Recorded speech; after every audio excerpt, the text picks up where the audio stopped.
जय श्री कृष्ण मित्रों, केम छो? मजामां ने આજે આપણે શ્રાવણ મહિના સ્પેશિયલ સાબુદાણા ટીકી બનાવીશું ફરાળી।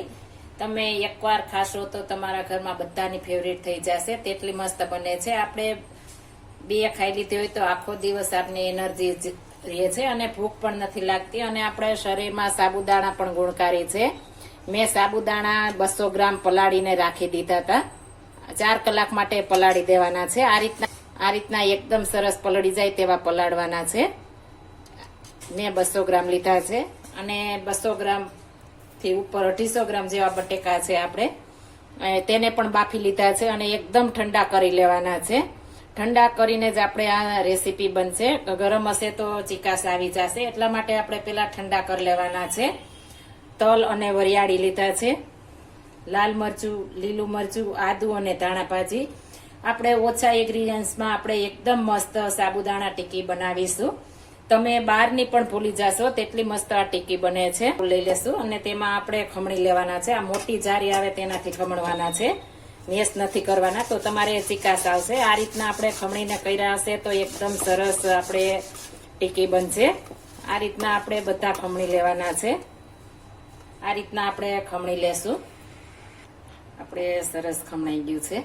હવે તેમાં આપણે સાબુદાણા નાખી દેશું। આપણે પાણી હોય તો નિતારી લેવાનું છે, પાણી નથી નાખવાનું, તો આપણે ડો જેવું નહીં થાય અને ઢીલું થશે તો આપણી ચીકણી થશે। આ રીતના આપણે નિતારીને સરસ સાબુદાણા નાખી દેવાના છે। હવે આપણે આદુ ને બધું નાખી દેશું। ધાણા ભાજી આમાં જેમ વધારે હશે તેમ તમને ખાવાની મજા આવશે, એટલે મેં ધાણા ભાજી વધારે નાખ્યા છે, એટલે એકદમ મસ્ત બને। વરિયાળી તલ નાખી દેશું આપણે। તમે જો ઉપવાસમાં તલ વરિયાળી ન ખાતા હો તો સ્કીપ કરી શકો છો। અને આપણે સ્વાદ પ્રમાણે ફરાળી નિમક આવે છે સિંધાલું, તે નાખી દેશું। મેં બટેકામાં મીઠું નાખીને નથી બાફ્યા, જો આપણે અંદર નાખીને બાફશું તો આપણે ઢીલું થશે, એટલા માટે મેં અંદર નથી નાખ્યા। અને ત્યારબાદ આપણે મરી પાવડર અને સિંગદાણાનો પાવડર, અધગજરો મેં શેકીને અધગજરા વાટી લીધા છે, ખાંડીને નાખવાના છે। આ રીતના અડધો કપ આપણે નાખ્યા છે। ગળાસમાં 1 ચમચી ખાંડ। આ બધું હાથ વડે સરસ મિક્સ કરી લેવાનું છે।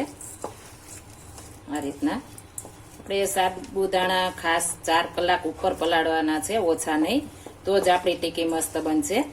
જો કાચા હશે તો આપણી ટીકી ખાશું તો કચડ કચડ થશે મોઢામાં અને ખાવાની પણ મજા નહીં આવે, એટલા માટે આ રીતના 4 કલાકથી ઉપર તમે પલાળી દેશો એટલે એકદમ સરસ પલળી જશે। અને આપણે સાબુદાણા માથે પાણી રહીએ તેટલું જ નાખવાનું છે, એટલે વધારે કે ઓછું થશે નહીં। સાબુદાણા માથે આપણે અડધો ઇંચ જેટલું પાણી નાખીશું એટલે એકદમ સરસ થઈ જશે। આ રીતના આપણે એકદમ સરસ અને એકદમ ઓછા ઇન્ગ્રીડિયન્ટ્સમાં આપણે સરસ મજાની ટીકી બનાવવાના છીએ। તમે એકવાર બનાવશો તો ગમે તેટલી બનાવશો ઓછી પડશે, તેટલી મસ્ત બને છે। મારા ઘરમાં શ્રાવણ મહિનામાં 2-3 દી આ ટીકી બને છે। અમે ઉપવાસ કરતા હોય ત્યારે ગમે ત્યારે આ રીતના ટીકી બનાવીએ છીએ। આપણે સૂકી ભાજીને ખાઈને કંટાળો આવ્યો હોય તો આ રીતના બનાવીશું તો બધાને ભાવશે અને મજા પણ આવે, એટલી મસ્ત, અને પેટ આપણું સરસ ભરાઈ જાય છે। આ રીતના આપણે સરસ મિક્સ કરી દેશું। અને તમારે જો આગળ કોઈ ફરાળ માટે વિડીયો જોવો હોય તો મને કોમેન્ટ કરી જણાવજો, તો હું તમને બનાવીને બતાવીશ કે કઈ રીતના કેવી ફરાળ ખાવું છે તે। આપણે સરસ મિક્સ થઈ ગયું છે। હવે આપણે તેલવાળો હાથ કરીને જેવડી સાઈઝની કરવી હોય તેવડી ટીકી કરી શકીએ છીએ। આપણે મીડિયમ કરીશું। આ રીતના તેલવાળો હાથ હશે તો આપણે ચીપકશે નહીં અને એકદમ સરસ ટીકીનો શેપ આપી દેવાનો છે। આ રીતના આમાં આપણે બીજી કોઈ વસ્તુની જરૂર નથી પડતી અને ખાવાની પણ મજા આવે, એટલી મસ્ત બને છે।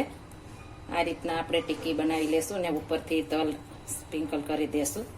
તલથી એકદમ સરસ આપણો ટીકીનો ગેટઅપ આવશે। બંને બાજુ આપણે આ રીતના તલ લગાવી દેવાના છે।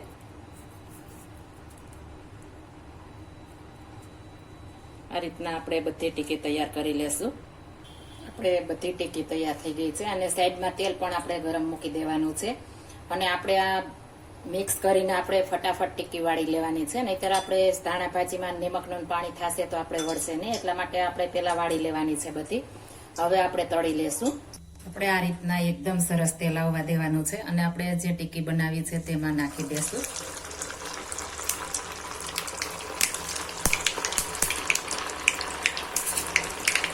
આપણે તેને અડવાનું નથી, આપમેળે ઉપર આવવા દેવાની છે. આપણે એકદમ સરસ બ્રાઉન કલરની થવા દેવાની છે.